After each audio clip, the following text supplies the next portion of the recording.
ಇದ್ದಾರೆ, ರೈಟ್ನವರು ಇದ್ದಾರೆ. ಆದ್ದರಿಂದ ಎರಡೂ ಕಡೆಗೆ ಅದನ್ನು ಹಂಚಿಕೆ ಆಗುತ್ತೆ. ಎಲ್ಲಿ ಮಾಡಿದಿರಿ ನೀವು? ನೀವು ತೀರ್ಮಾನವೇ ಕೊಟ್ಟುಬಿಟ್ಟಿದ್ದೀರಿ. ಹಂಚಿಕೆ ಯಾವಾಗ ಮಾಡಿದಿರಿ? ಎಷ್ಟನ್ನ ಲೆಫ್ಟ್ ಗ್ರೂಪ್ಗೆ ಹಾಕಿದ್ರಿ, ಎಷ್ಟನ್ನ ರೈಟ್ ಗ್ರೂಪ್ಗೆ ಹಾಕಿದ್ದೀರಿ, ಅದಕ್ಕೆ ಆಧಾರ ಏನು, ನೀವು ಯಾವ ರೀತಿ ಮಾಡಿದ್ದೀರಿ? ಇದು ಎಲ್ಲ ಬೇಕಾದಷ್ಟು ಪ್ರಶ್ನೆಗಳಿದೆ.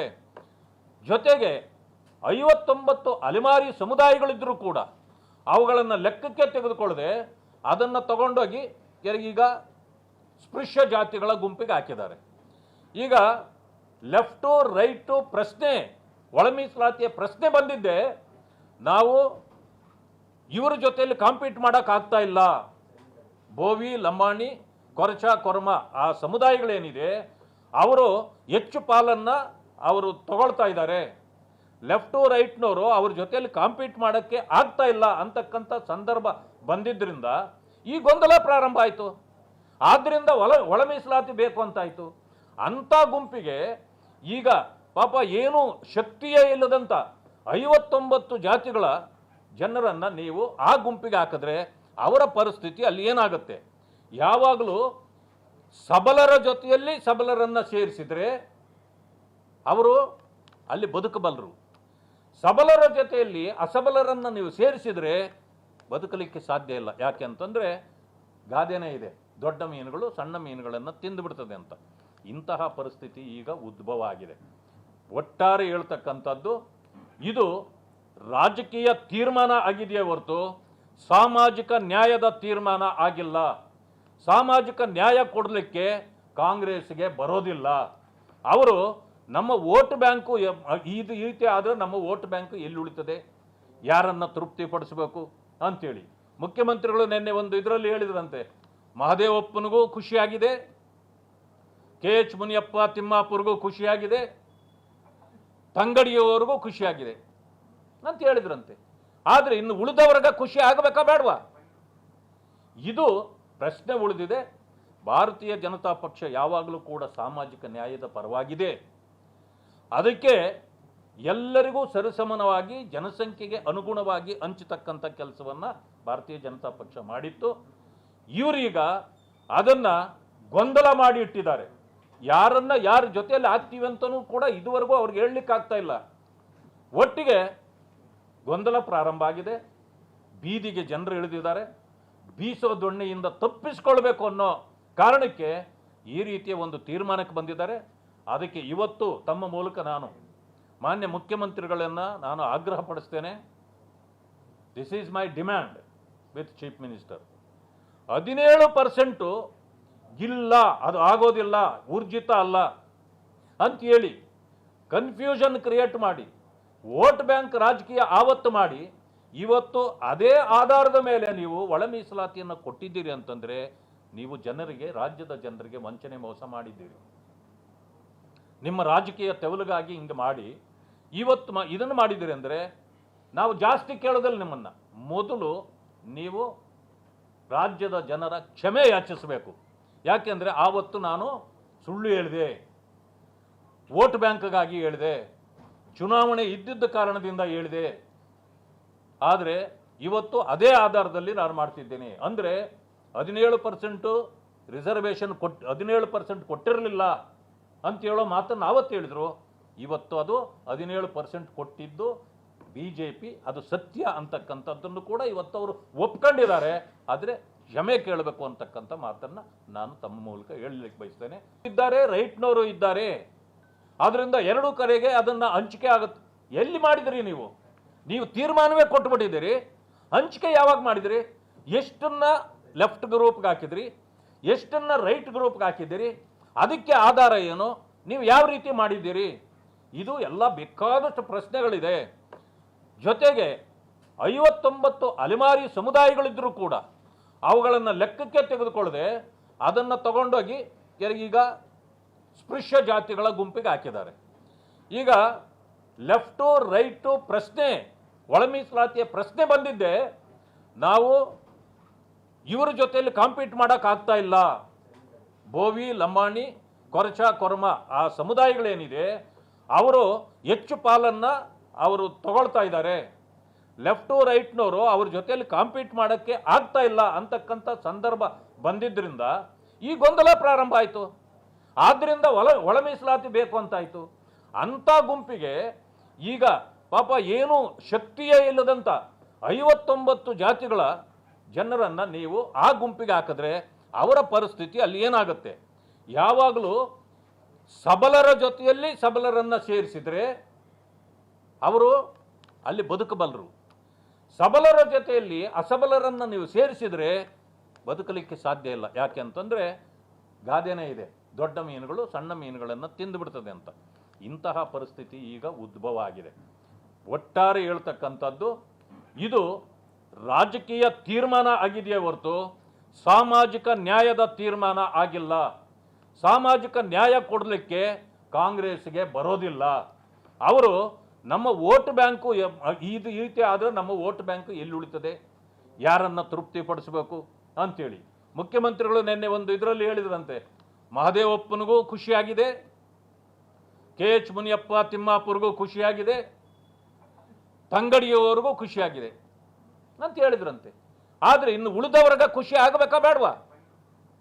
ಇದು ಪ್ರಶ್ನೆ ಉಳಿದಿದೆ. ಭಾರತೀಯ ಜನತಾ ಪಕ್ಷ ಯಾವಾಗಲೂ ಕೂಡ ಸಾಮಾಜಿಕ ನ್ಯಾಯದ ಪರವಾಗಿದೆ. ಅದಕ್ಕೆ ಎಲ್ಲರಿಗೂ ಸರಿಸಮಾನವಾಗಿ ಜನಸಂಖ್ಯೆಗೆ ಅನುಗುಣವಾಗಿ ಹಂಚತಕ್ಕಂಥ ಕೆಲಸವನ್ನು ಭಾರತೀಯ ಜನತಾ ಪಕ್ಷ ಮಾಡಿತ್ತು. ಇವರೀಗ ಅದನ್ನು ಗೊಂದಲ ಮಾಡಿ ಇಟ್ಟಿದ್ದಾರೆ.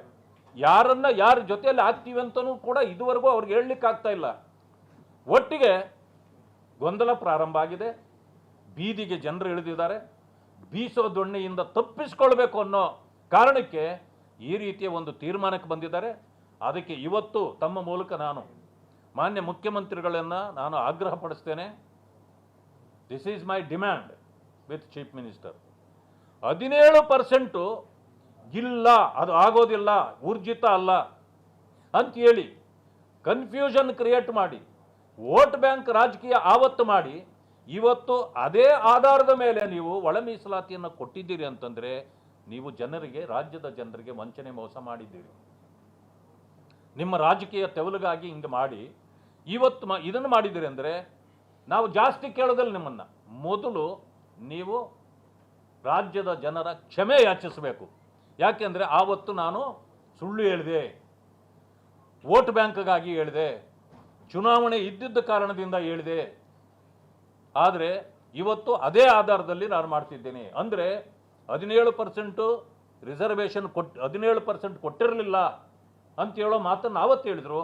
ಇವತ್ತು ಅದು 17% ಕೊಟ್ಟಿದ್ದು BJP, ಅದು ಸತ್ಯ ಅಂತಕ್ಕಂಥದ್ದನ್ನು ಕೂಡ ಇವತ್ತು ಅವರು ಒಪ್ಕೊಂಡಿದ್ದಾರೆ. ಆದರೆ ಕ್ಷಮೆ ಕೇಳಬೇಕು ಅಂತಕ್ಕಂಥ ಮಾತನ್ನು ನಾನು ತಮ್ಮ ಮೂಲಕ ಹೇಳಲಿಕ್ಕೆ ಬಯಸ್ತೇನೆ.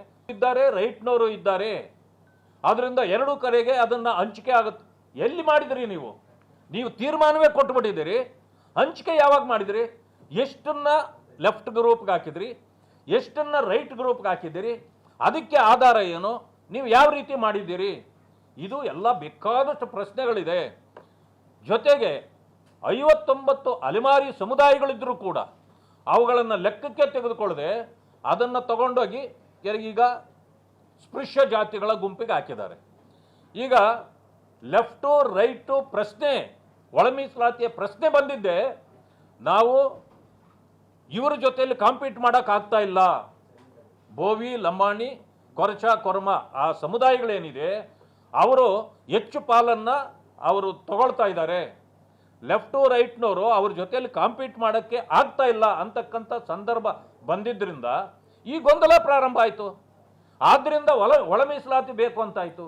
ಅಂಥ ಗುಂಪಿಗೆ ಈಗ ಪಾಪ ಏನು ಶಕ್ತಿಯೇ ಇಲ್ಲದಂಥ 59 ಜಾತಿಗಳ ಜನರನ್ನು ನೀವು ಆ ಗುಂಪಿಗೆ ಹಾಕಿದ್ರೆ ಅವರ ಪರಿಸ್ಥಿತಿ ಅಲ್ಲಿ ಏನಾಗುತ್ತೆ?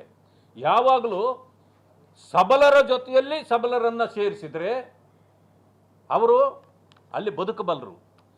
ಸಬಲರ ಜೊತೆಯಲ್ಲಿ ಅಸಬಲರನ್ನು ನೀವು ಸೇರಿಸಿದರೆ ಬದುಕಲಿಕ್ಕೆ ಸಾಧ್ಯ ಇಲ್ಲ. ಯಾಕೆ ಅಂತಂದರೆ ಗಾದೆನೇ ಇದೆ, ದೊಡ್ಡ ಮೀನುಗಳು ಸಣ್ಣ ಮೀನುಗಳನ್ನು ತಿಂದುಬಿಡ್ತದೆ ಅಂತ. ಇಂತಹ ಪರಿಸ್ಥಿತಿ ಈಗ ಉದ್ಭವ ಆಗಿದೆ. ಒಟ್ಟಾರೆ ಹೇಳ್ತಕ್ಕಂಥದ್ದು ಇದು ರಾಜಕೀಯ ತೀರ್ಮಾನ ಆಗಿದೆಯೇ ಹೊರತು ಸಾಮಾಜಿಕ ನ್ಯಾಯದ ತೀರ್ಮಾನ ಆಗಿಲ್ಲ. ಸಾಮಾಜಿಕ ನ್ಯಾಯ ಕೊಡಲಿಕ್ಕೆ ಕಾಂಗ್ರೆಸ್ಗೆ ಬರೋದಿಲ್ಲ. ಅವರು ನಮ್ಮ ವೋಟ್ ಬ್ಯಾಂಕು ಇದು ಈ ರೀತಿ ಆದರೆ ನಮ್ಮ ವೋಟ್ ಬ್ಯಾಂಕು ಎಲ್ಲಿ ಉಳಿತದೆ, ಯಾರನ್ನು ತೃಪ್ತಿಪಡಿಸಬೇಕು ಅಂತೇಳಿ ಮುಖ್ಯಮಂತ್ರಿಗಳು ನಿನ್ನೆ ಒಂದು ಇದರಲ್ಲಿ ಹೇಳಿದ್ರಂತೆ, ಮಹದೇವಪ್ಪನಿಗೂ ಖುಷಿಯಾಗಿದೆ, KH ಮುನಿಯಪ್ಪ ತಿಮ್ಮಾಪುರ್ಗೂ ಖುಷಿಯಾಗಿದೆ, ತಂಗಡಿಯವರೆಗೂ ಖುಷಿಯಾಗಿದೆ ಅಂತ ಹೇಳಿದ್ರಂತೆ.